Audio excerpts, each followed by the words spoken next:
साथीहरू नमस्कार। म आज पोस्ट उम्ल्याउँदै जाँदै गर्दा एउटा गतिलो पोस्ट भेटाएँ।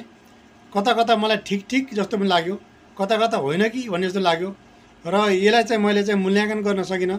तपाईँहरू चाहिँ मूल्याङ्कन गरेर आफ्नो प्रतिक्रिया कमेन्टमा अवश्य गर्नुहोला। यहाँ भारतका संविधान निर्माता डाक्टर बाबासाहेब अम्बेडकर उनको एउटा चाहिँ पोस्ट रहेछ।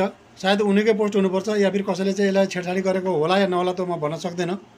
तर यहाँ डाक्टर बाबासाहेब अम्बेडकरले यहाँ भन्नुहुन्छ, एउटा हिन्दीमा छ, म हिन्दीमा जस्ताको तस्तै म पढेर सुनाउँछु तपाईँहरूलाई। अनि त्यसपछि फेरि म नेपालीमा भनिदिनेछु है त। ल सुन्नुहोस् है त। तुम्हारे मुक्ति का मार्ग धर्मशास्त्र और मंदिर नहीं है, बल्कि तुम्हारे उद्धार उच्च शिक्षा व्यवसाय बनाने वाले रोजगार तथा उच्च आचरण र नैतिकता में निश्चित है। तीर्थ यात्रा, व्रत, पूजा पाठ और कर्मकांडों में कीमती समय बर्बाद ना करे। अब धर्म ग्रंथों का अखंड पाठ करने, यज्ञों में आहुति देने और मंदिरों में माथा टेकने में तुम्हारी दास्ता दूर नहीं होगी। तुम्हारे गले में पड़ी तुलसी की माला गरीबी से मुक्ति नहीं दिलाएगी। काल्पनिक देवी देवताओं की मूर्तियों के आगे नाक रगड़ने से तुम्हारे भुखमरी, दरिद्रता और गुलामी दूर नहीं होगी। अपने पुरखों की तरह तुम भी चिथड़े मत लपेटो, डब्बे जैसे घर में मत रहो और इलाज के अभाव में तड़प तड़प कर जान मत गंवाओ।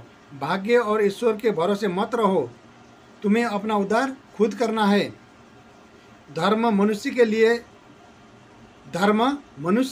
है, मनुष्य धर्म के लिए नहीं। और जो धर्म तुम्हें इंसान नहीं समझता, यह धर्म नहीं अधर्म का बोझ है। जहाँ ऊंच नीच की व्यवस्था है, यह धर्म नहीं गुलाम बनाए रखने की साजिश है। यसरी बाबासाहेब अम्बेडकरले भन्नुभएको रहेछ। अब तपाईँहरूले कतिले बुझ्नुभयो, हिन्दीमा थियो र म तपाईँलाई एउटा यसैलाई चाहिँ म नेपालीमा पनि तपाईँलाई सुनाउँछु है त। यानि कि तपाईँहरूको मुक्तिको मार्ग धर्म शास्त्र र मन्दिर होइन, बल्कि तपाईँहरूको उच्च शिक्षा व्यवसाय बनाउने जस्ता रोजगार तथा उच्च आचरण र नैतिकतामा भर पर्दछ। तीर्थ यात्रा, व्रत, पूजा पाठ र कर्मकाण्डमा किम्ती समय बर्बाद नगर्नुहोस् भनेर भनेको छ। कहीँ कहीँ त यसो लागु हुनु पनि हो, होइन कि आफू मान्छेमा एउटा नैतिकता र मानवता हुनु आवश्यकता छ। यदि नैतिकता र मानवता छ भने त्यही नै धर्म छ जस्तो मलाई लाग्छ है। अनि धर्म ग्रन्थको अखण्ड पाठ गरेर, यज्ञमा आहुति दिएर, मन्दिरमा माथा टेकेर तपाईँहरूको समस्या टाढा हुँदैन, तपाईँको परेशानी सकिँदैन भन्न खोजिएको छ यहाँ।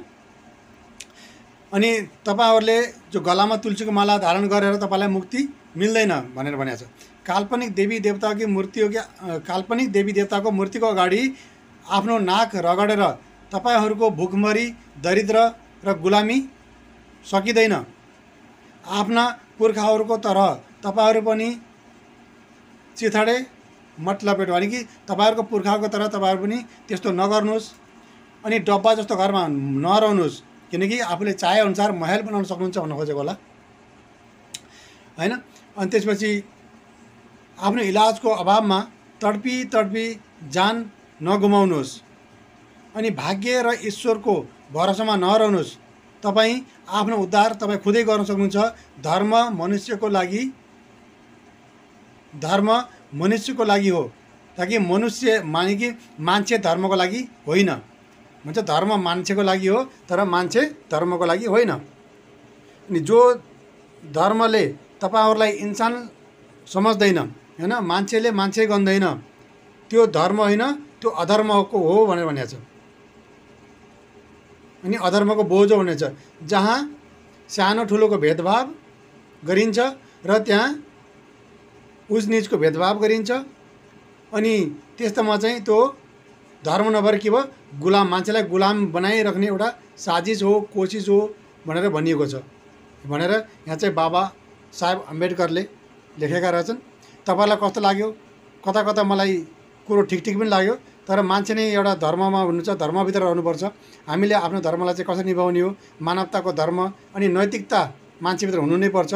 धनी गरिब, उच निच, सानो ठुलो भन्ने भेदभाव चाहिँ गर्न हुँदैन। भन्न खोजेको, समयको अलिकति कदर पनि गरौँ भन्न खोजेको। अनि धेरै कुराहरू यसमा चाहिँ भित्री गहिराइमा बुझ्ने हो भने त धेरै लामो जस्तो मलाई लाग्यो, धेरै भित्री गहिराइभित्र धेरै कुरो छ। तपाईँ आफै चिन्तन र मनन गर्नुहोला र हजुरलाई कस्तो लाग्यो र आफ्नो प्रतिक्रिया अवश्य लेख्नुहोला भन्दै म बिदा हुन्छु। नमस्कार।